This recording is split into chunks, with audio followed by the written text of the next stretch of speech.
Hey, What's up, gang? boo-boo. Welcome back to another video. So as you see in the title, today I'm going to show you how to do your transmission flush on a Q60 or Q50 Vr30 Twin Turbo. Let's go.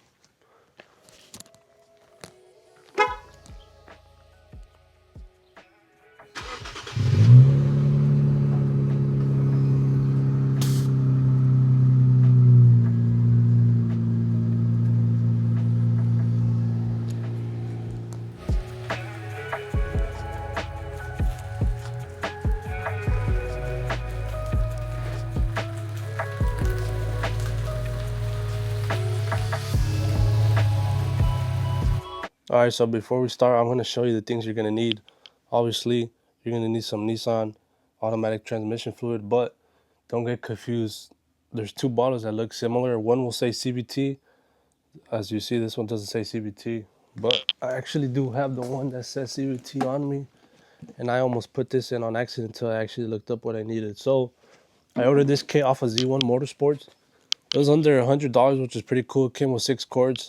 It even came with the gasket for the drain plug, which was pretty cool. So shout out to Z1 for that.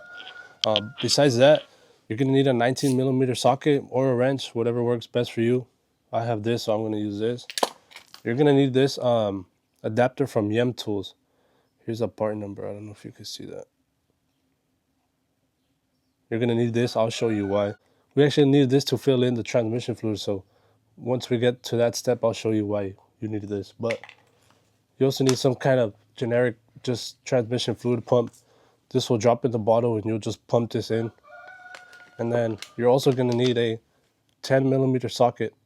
I'm gonna use mine on my gun. Makes it easier, faster. And the last thing you're gonna need is a hex socket. This is a size 5, or if you have an Allen, you can try to use that, but I suggest you get one of these. But yeah, that's all you need. And of course, a drain pan.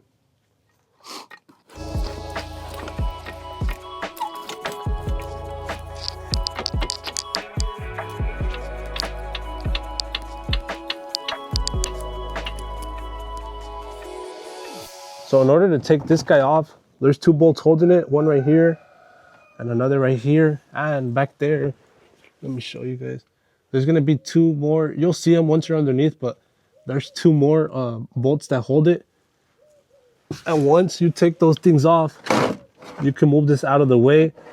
Like I said, I'm just gonna keep it kind of like that and just angle it so I don't take it off completely. But now I have access to the fill port. So now I'm gonna show you guys the way I do it. So first thing I'm gonna do is take off this hex. Not take it off, but I'm gonna loosen it. You wanna be careful because you can strip those guys. They're real easy to strip. So as you can see, I have it loose. I'm not gonna take it off. It's just to kind of relieve some of the pressure. And then now, I'm gonna move this a little more.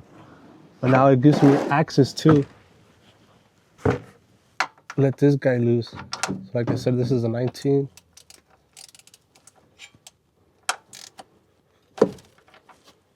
Oh, easy, guys. Like I said, anybody can do this. It's not hard at all.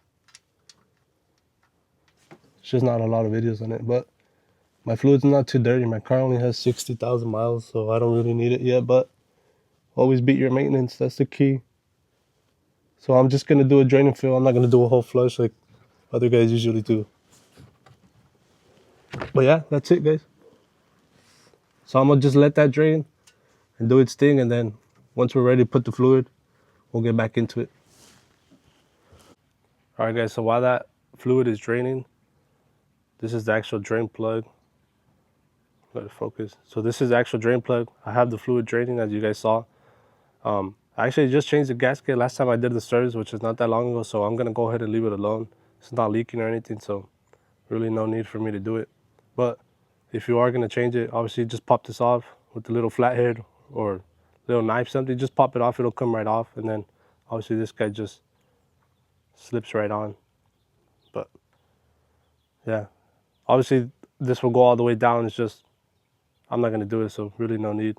So I'll save this guy for next time, but just a heads up. All right, guys, so I'm gonna set this up while I have the fluid draining. This is the adapter that I was telling you guys that you guys are gonna need. So this is gonna go where the fill port is, where the hex socket goes. It comes with a little gasket, so you don't really have to worry about it leaking, but do not tighten this super tight. You just want to literally twist it on. It doesn't even have to be super tight. Just hand tight enough to where you can wiggle it back off with no problems. But I have a piece of silicone just because this end doesn't fit this end. So what I'm going to do is just slide this on, and it's not going to go nowhere. You can even zip tie it just to be safe, but this will slide into the bottom, and then we're just going to pump the fluid directly in. So really simple, guys. All right, guys, so the fluid's done draining. So this is everything we caught. I'm not too sure how much it is, so it's why I have this empty oil bin. So if you need to do your oil change, it's kind of a good time to do it. That way you can throw everything in here and get an idea of how much oil we need to put back in. But last time I did it, I dropped almost like 4.5. So hopefully it's around the same. It doesn't really look like it, but we'll see.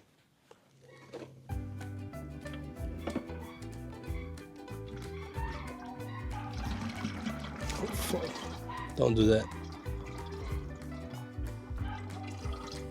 Yeah, last time I pulled out 4.5, and this don't look like 4.5. Should I be worried, chat? Yeah, fuck it. So I'm kind of right about the 5 quarts, like I said. I'm a little under. I'm not worried about it. It's kind of what I was expecting. So I'm going to throw in 5 quarts back in. All right, chat, check it out. So I have that fill plug off. This is where your adapter goes in. It just twists on. You don't want it super tight. I'm wiggling it back and forth. You will strip this, so do not tighten this shit. But I have the piece of hose hooked on back into the pump. The pump is going to go directly into the bottle, and it's going to allow us to pump all the fluid we need. So I'm going to go ahead and do that, and yeah, just kind of time lapse it.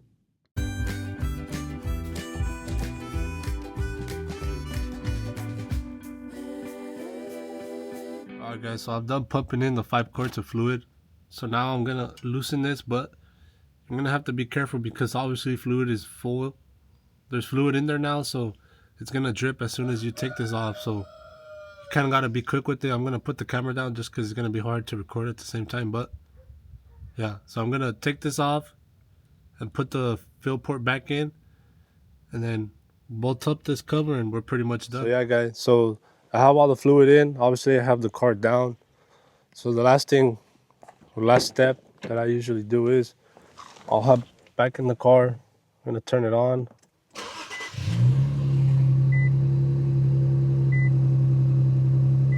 Want to let it warm up. Let the car warm up, and then you're just going to shift through gear for a couple seconds. I usually do like 30 seconds each gear, and then you'll be good to go. But yeah, that's how you do your transmission fluid change on your Q60 or Q50. Peace.